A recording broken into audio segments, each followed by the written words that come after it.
தமிழ் ப்ரொடியூசர்கள், டைரக்டர்கள், நடிகர்கள் இவங்கெல்லாம் ஏன் மாங்குன்னு கோடிக்கணக்காக பணத்தை போட்டு நஷ்டமாக்கிட்டு இருக்காங்க. 175 படம் வந்திருக்கு ஜனவரிலேருந்து ஆகஸ்ட் மாதம் வரைக்கும். அதில் 167 படம் ஃப்ளாப்பு. 8 படம் தான் போட்ட காசு எடுத்திருக்காங்க, சக்ஸஸ் ஆகிருக்கு. சவுத் இந்தியாவோட இயர்லி டர்ன் ஓவர் மட்டும் 15,000 கோடி. அதில் தமிழ்நாட்டோட கோலிவுட் ஷேர் மட்டும் 5,000 கோடி. இவ்வளோ பல்லாயிரம் கோடி இருக்க மார்க்கெட்டை வச்சுக்கிட்டு இந்தியா ஃபுல்லாக டிமாண்ட் இருக்குது சவுத் இந்தியன் ஃபிலிம்ஸ்க்கு, முக்கியமாக தமிழ் ஃபிலிம்ஸ்க்கு. உலகம் ஃபுல்லாகவே டிமாண்ட் இருக்குது தமிழ் ஃபிலிம்ஸ்க்கு. அதுவும் ரஜினி படம், விஜய் படம், டாப் ஹீரோஸ் படம்லாம் வந்துச்சுன்னா வேர்ல்டு ஃபுல்லாகவே டிக்கெட் சேல்ஸ் பயங்கரமாக பிச்சுக்கிட்டு போகுது. அப்படி இருக்கும்போதும் 175 படத்தில் வெறும் 167 படம் தான், வெறும் 8 படம் தான் வந்து போட்ட காசு எடுத்து ஏதோ ஓட்டியிருக்காங்க. 167 படம் ஃப்ளாப்பு. 10% கூட சக்ஸஸ் ரேட்டு கிடையாது. இவ்வளோ கேவலமாக இண்டஸ்ட்ரி வந்து கீழ் நோக்கி போயிட்டு இருக்கு. மக்கள் ரசனையை புரிஞ்சுக்காம மக்களுக்கு எது பிடிக்குது, மக்கள் எதை ரசிக்கிறாங்க, அவங்களுக்கு என்ன காமெடி பிடிக்கும், அவங்க என்ன மாதிரி பார்த்து என்ஜாய் பண்ணிட்டு இருந்தாங்கிறத கொஞ்சம் யோசிக்காம ஆக்டர்ஸ்குள்ளே இருக்கிற காம்படிஷனை வந்து தக்க வச்சுக்கிறதுக்காக அவன் செய்கிறத நானும் செய்கிறேன். அந்த டைரக்டர் நடிச்சானா நானும் அந்த டைரக்டர் கூட பண்ணி காட்டுறேன்.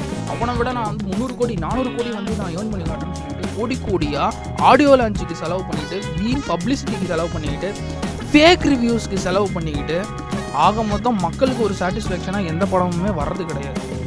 தமிழ் மூவி இண்டஸ்ட்ரி வந்து சாதாரண கிடையாது. நம்ம சோஷியல் மீடியாவால் எல்லாத்தையும் மாற்றிடலாம், நியூஸ் மீடியாவால் எல்லாத்தையும் மாற்றிடலாம். அதை விட பெரிய பாதிப்பு, பெருசாக போட்டு அட்டாக் பண்ணுறது மக்களை வந்து இந்த சினிமா தான். இந்த சினிமாவை வச்சு தான் பல ஆட்சியை வந்து பல பேர் பிடிச்சிருக்காங்க. இப்படி இருக்கிற சினிமா இப்போ எவ்வளோ கேவலமான நிலைமைக்கு கீழே வந்துடுச்சு. போன வருஷத்துலேயும் வந்து 2024 234 படம் வந்துச்சு. அந்த 234 படத்துலையும் முக்கால்வாசி தோல்வி தான். ஒரு 10% கூட பிளாக் பஸ்டர் ஆகல, ஹிட் ஆகல. ஆனால் மார்க்கெட் பார்த்திங்கன்னா இந்தியா ஃபுல்லாக 52% ஷேரு நம்ம சவுத் இந்தியாஸ்க்கு தான் இருக்குது. அதுலேயும் தமிழ் மூவிஸ்க்கு பெரிய பங்கு இருக்குது. என்ன காரணம்? நல்ல டைரக்டர்ஸ் யாரும் வரதில்லை. நல்ல ப்ரொடியூசர்ஸ் வந்து புதுசாக டைரக்டர்ஸ்க்கு சான்ஸ் தர்றது கிடையாது. யூடியூபர்ஸ் போய் பாருங்கள், ஒவ்வொருத்தரும் எத்தனை மில்லியன் வச்சுக்கிட்டு, எத்தனை லேக்ஸ் வச்சுக்கிட்டு, எவ்வளோ கான்செப்ட் புதுசாக ட்ரை பண்ணிக்கிட்டு, எவ்வளோ புதிய முயற்சி, எவ்வளோ வந்து கெட்டப் போட்டு என்ன அழகாக பண்ணுறாங்க. ஒரு பிக்கஸ்ட் ஈகோ இந்த சினிமாக்காரங்களுக்கு பிக்கஸ்ட் ஈகோ இருக்குது. ஒரு யூடியூப்பில் போயிட்டு ஒரு நல்ல கான்செப்டை வந்து அழகாக கன்வே பண்ணி ஆக்ட் பண்ணுறவனுக்கு கூப்பிட்டு வாய்ப்பு தரதில்லை. விஜய் சித்து அந்த மாதிரி ஒரு சிலர் வந்து வந்துட்டுருக்காங்க.